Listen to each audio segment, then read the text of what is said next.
Hi everybody and welcome to today's video. Today we're going to actually be talking about 5 things that I love about my new apartment and a couple of things that I don't. So the way that we're going to be doing this is we're going to split it between good, bad, and so on. So let's start with one of the things that I actually do really love, and that is the adjustable tabletop. So I don't know if I've actually mentioned it fully in these videos, but the apartments that I actually moved into are disability friendly, especially physical disability friendly. And that's where the adjustable tabletop that you're actually on right now comes in handy. It's like a standing desk. This is actually a great feature as when I'm doing my breakfast in the morning or preparing food for the oven and that. It's really easy to put the table at the correct height that I need it. So say if I need it really down low when I'm preparing food, I can do so. If I need it a little higher up to match in line with the stovetop right beside me, I can actually do that. It's a really good feature, especially if, like me, you're actually in a wheelchair. You can just put it at the height that you want, then slide yourself underneath it, do what you need to do, and raise it if you need to. If you need a quick transfer of food from the table you're working on to the stovetop. And the same with the oven. Like the oven is right on the next spot to it as well. Just raise it up a little and transfer your food from the oven. Your food to the oven from the table, and it's all the same height, which is great. I love that feature. Now let's go to a feature that I don't like. Mirrored splashback. Now, there is a pro and there is a con to this as well, because there are 2 mirrored splashbacks within the same area as each other.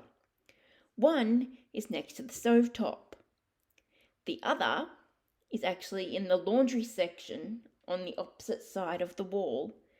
And that's where the pro comes in, because I don't have a mirror in my bathroom currently. I use that mirror underneath the laundry to do my hair in the morning, as well as just get ready for my day. But the mirrored splashback that's near the stove and the cooktop area is not a good design choice whatsoever. One, it's obviously glass, so you're going to have to clean it a lot.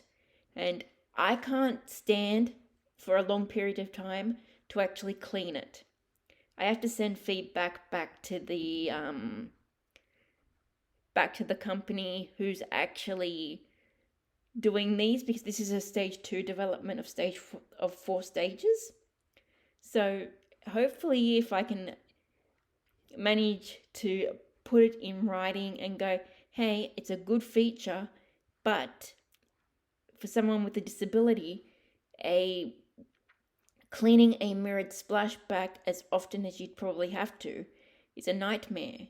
I don't know why in the first stage no one gave feedback, or if they gave feedback they didn't listen. But yes, mirrored splashbacks are a no-no in the kitchen. And like I said, I like the one in the laundry because I can do my hair in the morning. And hopefully they actually put the mirror in my bathroom soon. Just an editing clip here about the mirror in the bathroom. When I filmed this originally, there was not one, but now there was one, until the temporary solution they put before the cabinetry was put in fell off the wall and smashed on Wednesday, 10 minutes after they put it in. So a temporary solution is not meant to be for 10 minutes. All I'm going to say is at least there was a tap, and the mirror didn't actually fall onto the ground and smash entirely. And lucky, I wasn't actually in the bathroom when it happened.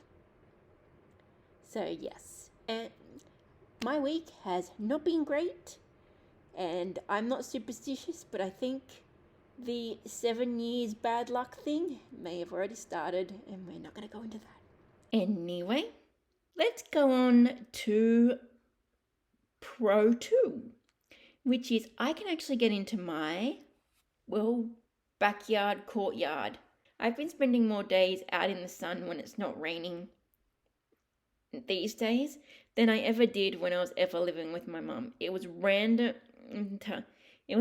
times where I actually would go and sit out there because there was actually steps to get down into that backyard. But with this one, all I have to do is go down in the lift, go out the back door, go up the ramp, past the pool, which is another pro that we'll get to later, and just head down the other side of the ramp, and I'm in the courtyard and the barbecue area. I usually take a drink and just my phone and a couple books down and just enjoy the afternoon sun if there is any. It's also an easy way to get down to the mailboxes on the ramp on the other side and through the gate. Everything is automated. The doors to the building of A block, the block I'm in, are all automated. And yeah, it's just easy for me to get up in the morning, grab my drink, grab my breakfast if I have it, and go and sit in the courtyard. But let's go to Con 2. And if you've seen my how I do my laundry video, you probably have already seen it.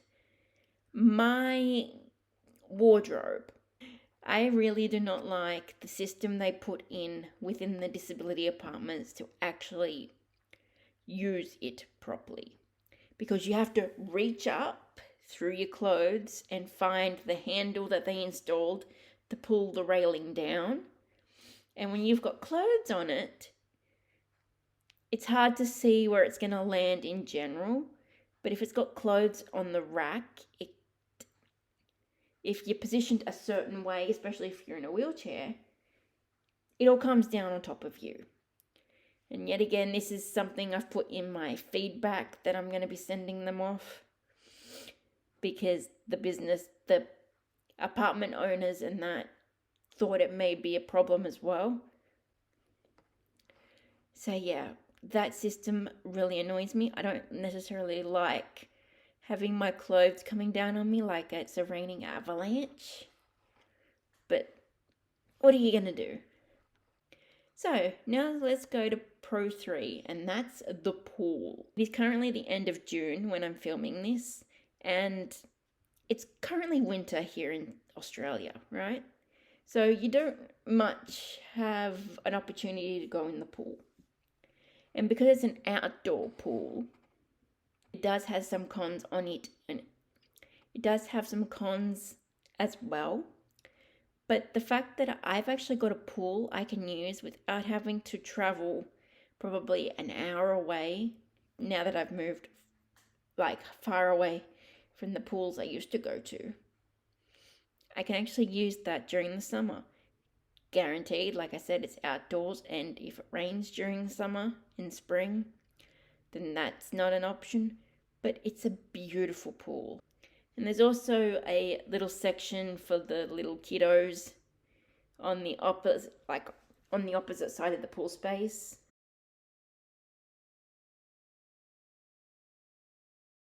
I'm just waiting for summer when I can actually sit out there and actually get in there. So number 4, I can actually cook now.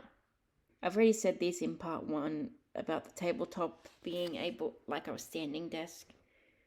But the fact that I've got an oven and a stove that are accessible to me is a great feature. The microwave is a bit higher up, but I can still use it. And the fact that my wheelchair does actually have a vertical lift means I can still reach everything. And the fact that the stovetop is an induction stovetop, meaning it's an electric one where you don't have to worry about the gas side of things, is actually a good thing for someone with a disability in general, because even if you bump the temperature gauge, you can still lock the setting in place, then unlock it when you're done, which is actually great.